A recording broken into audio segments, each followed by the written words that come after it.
Automobile की जानकारी पाने के लिए क्लिक कर दीजिए इस लाल कलर के सब्सक्राइब वाले बटन को और बेल आइकन को भी जरूर क्लिक कर दीजिए नोटिफिकेशंस को सबसे पहले पाने के लिए। नमस्कार दोस्तों, मैं आपको बहुत बहुत स्वागत करता हूं अपने YouTube चैनल भोला मैकटेक में। जो आज आपको समझाने जा रहा हूं कैस्टर एंगल के बारे में।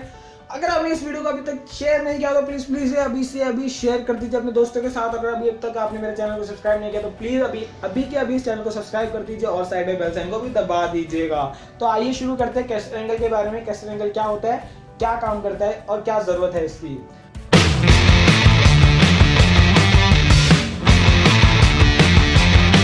तो सबसे पहले आपने व्हील चेयर जो आप बेसिकली ऑफिस में यूज करते हैं, जिसके नीचे छोटे छोटे टायर लगे होते हैं, उसमें आपने देखा होगा कुछ इस तरह के व्हील्स लगे होते हैं। तो ये जो व्हील्स होते हैं ये कैस्टर व्हील्स कहलाए जाते हैं, बिकॉज ये कैस्टर के प्रिंसिपल को फॉलो करते हैं। इसमें क्या होता है कि ये वाला पॉइंट जो होता है वो आपके उस सीट के साथ नीचे बॉटम पे लगा होता है और यहाँ से जो वर्चुअल फोर्स होती है उस सीट की वो ट्रैवल करके यहाँ तक आती है वर्चुअली, लेकिन जो इसका एक्चुअल फोर्स होती है वो इसके थ्रू ट्रैवल करके इस कॉन्टैक्ट पैच के थ्रू यहाँ पे लगती है।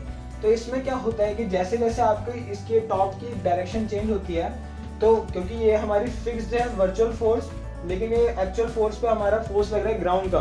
तो क्या होता है कि ये तो हमारी VF जो हमारी लिंक्ड होती है हमारी चेयर से, और VA जो है वो होती है लिंक होती है ग्राउंड से।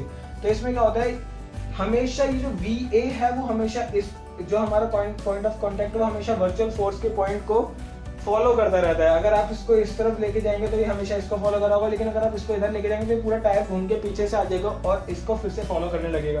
तो आपने मैक्सिमम टाइम अपने मॉल्स में भी जाके देखा होगा कि जो ट्रॉलीज होती हैं उनके नीचे भी ऐसे टायर्स लगे होते हैं, क्योंकि इनको अलग से स्टेयर करने की जरूरत नहीं होती, ये हमेशा उसके point of action of force को फॉलो करते हैं। तो कुछ ऐसा ही फंडा यूज किया जाता है हमारे ऑटोमोबाइल्स में, जिससे कि हम गाड़ी की डायरेक्शनल स्टेबिलिटी को बढ़ाया जा सके, स्टीयरिंग के एफर्ट्स को रिड्यूस या बढ़ाया जा सके और डायरेक्शन की स्टेबिलिटी को बढ़ाया कम किया जा सके। तो आइए देखते हैं कैसे इसका काम होता है। तो ये एक सबसे पहले व्हील है और ये हमारा सस्पेंशन सिस्टम है जो मैक्सिमम गाड़ी में आगे वाले सस्पेंशन टायर्स में लगा रहता है। तो ये जो हमारे वर्टिकल एक्सिस है, अगर इसको हम सस्पेंशन को अगर फ्रंट डायरेक्शन में शिफ्ट कर देते हैं तो ये होता है नेगेटिव कैस्टर, और अगर हम इसको रियर डायरेक्शन में शिफ्ट कर दें तो ये होता है पॉजिटिव कैस्टर। इसको नेगेटिव कैस्टर इसलिए बोला जाता है क्योंकि अगर आप इसको आगे की तरफ शिफ्ट करते हैं तो इसका जो वर्चुअल फोर्स का पॉइंट ऑफ कांटेक्ट है थोड़ा पीछे की तरफ खिसक जाता है, और अगर आप इसको पीछे की तरफ शिफ्ट करते हैं तो हमारा जो वर्चुअल फोर्स का पॉइंट ऑफ इंटरसेक्शन है ग्राउंड के साथ वो आगे की तरफ आ जाता है एक्चुअल फोर्स के या फिर point of contact of tyre के। तो सबसे पहले आते हैं पॉजिटिव कैस्टर क्या काम करता है। तो अगर आप देखेंगे जो पॉजिटिव कैस्टर है इसमें ये जो लोड है वो इस सस्पेंशन के थ्रू आता है, और यहाँ पे कुछ एक वर्चुअल फोर्स जो है वर्चुअल फोर्स ऑफ इंटरसेक्शन का पॉइंट मैंने निकाला है वो इधर होगा, लेकिन जो एक्चुअली फोर्स जो ट्रैवल करके आ रही होगी इस व्हील्स के थ्रू, इस पॉइंट ऑफ कांटेक्ट के थ्रू इस ग्राउंड पे ट्रैवल करके आ रही होगी। तो ये जो ग्राउंड पे ट्रैवल करके आ रही होगी ये फोर्स होगी VA, जो कि इसका कंपोनेंट होगा वर्चुअल फोर्स का जो होगा F cos थीटा।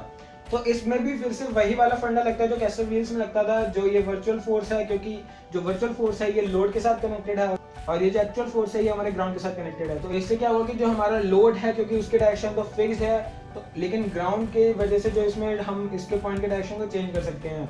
तो अगेन वही फंडा लगेगा। अगर इसका टॉप व्यू देखा जाए तो ये कुछ इसका टॉप व्यू है। अगर ये टायर को मैंने थोड़ा सा वर्चुअल डायरेक्शन से थोड़ा सा रोटेट कर दिया है इस डायरेक्शन में, तो क्या होगा कि ये हमारा जो कॉन्टैक्ट पैच है ये वाला है, और ये जो इसके आगे की तरफ जो लोड की वजह से जो हमारा कंपोनेंट का इंटरसेक्शन आ रहा है ये वाला ग्राउंड का, वो ये वाला पॉइंट है। तो मैंने अगर इसको थोड़ा सा रोटेट किया है तो जो लोड की वजह से हमारी जो फोर्स लग रही है वो इस डायरेक्शन में लग रही होगी, और जो ग्राउंड की वजह से फोर्स लग रही है वो अपोजिट डायरेक्शन में फ्रिक्शनल फोर्स लग रही होगी इस तरह से। तो इसकी वजह से जो कंपोनेंट का जो कपल बनेगा, इस पॉइंट पे अगर इस तरफ फोर्स लग रही है, इस पॉइंट पे अगर इस तरफ फोर्स लग रही है, तो इस वजह से कपल बनेगा जो इस टायर को वापस अपनी डायरेक्शन में इनिशियल डायरेक्शन में लाने की कोशिश करेगा। तो इसी तरह से ये डायरेक्शन की स्टेबिलिटी को बढ़ा देता है। जैसे ही आप इसको थोड़ा सा साइड में टर्न करेंगे वापस अपनी पोजीशन में आने की कोशिश करेगा। मैक्सिमम टाइम आप इसको बाइक्स में देख सकते हैं। अगर बाइक को अगर आप हाथ छोड़ के भी चलाते हैं तो थोड़ा बहुत हैंडल जो टेढ़ा होता है उसे आप जल्दी से एडजस्ट खुद ब खुद हो जाता है।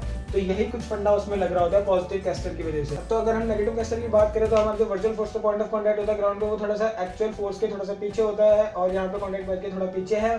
तो इसमें क्या होता है कि जो हमारी स्टेशनरी फोर्स जो हमारी लोड की वजह से फोर्स है वो थोड़ा पीछे की तरफ है, और जो फ्रिक्शनल फोर्स जो हमारी टायर पे लग रही है ग्राउंड की वजह से वो थोड़ी सी आगे की तरफ है। तो इसमें क्या होगा कि एक्चुअल फोर्स हमारी वर्चुअल फोर्स को फॉलो नहीं कर पाती है। इसका जो एक डिसएडवांटेज वो ये है कि इसमें स्टेबिलिटी कम हो जाती है। तो देखते हैं कैसे स्टेबिलिटी को कम करता है। अगर मैं इसका टॉप व्यू लूँ तो टॉप व्यू में इसका इस बार कॉन्टैक्ट पैच आगे है और ये जो वर्चुअल फोर्स है इसका कॉन्टैक्ट पैच पीछे है। अगर मैंने इस टायर को वर्चुअल एक्सिस से थोड़ा सा इस तरफ टर्न कर दिया है तो क्या होगा, जो लोड की वजह से फोर्स लग रही है वो इस तरफ लग रही होगी और जो फ्रिक्शनल फोर्स लग रही है कॉन्टैक्ट पैच में वो इस तरफ लग रही होगी। तो अगर हम इस पे बात करें, इस पॉइंट पे इस तरफ फोर्स लग रही है और इस पॉइंट पे इस तरफ फोर्स लग रही है, तो ये जो कपल फॉर्म होगा वो इसको इस तरफ से फोर्स इस तरफ से टर्न करने की कोशिश करेगा। तो इसका मतलब अगर आपने व्हील को थोड़ा सा इस तरफ टर्न किया है तो जो फ्रिक्शनल फोर्स है, जो ग्राउंड की फोर्स है, वो इसे और ज़्यादा टर्न करने की कोशिश करेगी, जिसकी वजह से ये इनिशियल पोजीशन में आने की बजाय उल्टी साइड में जाएगा। इसका मतलब डेविएशन और ज़्यादा हो जाएगा। तो इसलिए इससे डायरेक्शन की स्टेबिलिटी काफ़ी कम हो जाती है। अगर आप एक मान लीजिए मोटर बाइक में अगर आपने नेगेटिव कैसे लगा रखा है तो उससे क्या होगा, अगर आपने हल्का सा हैंडल को टेढ़ा किया तो और ज़्यादा हैंडल टेढ़ा होता चला जाएगा और एक्सीडेंट होने के बहुत ज़्यादा चांसेस हो जाएंगे। तो इसलिए नेगेटिव कैस्टर इस तरह से काम करता है। जो पॉजिटिव कैस्टर है इससे ज़्यादा हमें स्टेबिलिटी देखने को मिलती है, लेकिन इसमें जो स्टीयरिंग के एफर्ट्स हैं कुछ ज़्यादा होते हैं। तो इसीलिए इसको हम हैवी व्हीकल्स में यूज़ नहीं कर सकते, क्योंकि हैवी व्हीकल्स में पहले से ही लोड ज़्यादा होने की वजह से स्टीयरिंग के एफर्ट्स कुछ ज़्यादा होते हैं। तो इसलिए हम पॉजिटिव कैस्टर को लाइट व्हीकल्स में ही यूज़ करते हैं, क्योंकि लाइट व्हीकल्स हाई स्पीड पे भी चलते हैं तो इन्हें ज़्यादा डायरेक्शनल स्टेबिलिटी की ज़रूरत है, लेकिन हैवी व्हीकल्स थोड़े से कम स्पीड पे चलते हैं तो इस वजह से उन्हें थोड़ा बहुत भी अगर डायरेक्शनल स्टेबिलिटी मिलती है तो काफ़ी है उनके लिए, लेकिन उनके लिए स्टीयरिंग एफर्ट्स कम करना ज़्यादा ज़रूरी है। तो मेरे हिसाब से काफ़ी है दोस्तों कैस्टर एंगल के बारे में। अगर आपको अभी भी कुछ समझ में ना आया हो तो प्लीज़ मुझे कमेंट सेक्शन में पूछ सकते हैं। और आपको वीडियो पसंद आई हो तो प्लीज़ इसे अपने दोस्तों के साथ शेयर कर दीजिए। और अगर आपने अभी तक प्लीज़ चैनल सब्सक्राइब नहीं किया था, प्लीज़ इस चैनल को अभी के अभी सब्सक्राइब कर दीजिए और साइड में बने हुए बेल साइन को भी दबा दीजिएगा, जिससे कि मेरी हर नई वीडियो की नोटिफिकेशन आप तक सबसे पहले पहुंच सके। धन्यवाद दोस्तों, मेरी वीडियोस को यूं ही देखते रहिए और शेयर करते रहिए प्लीज़।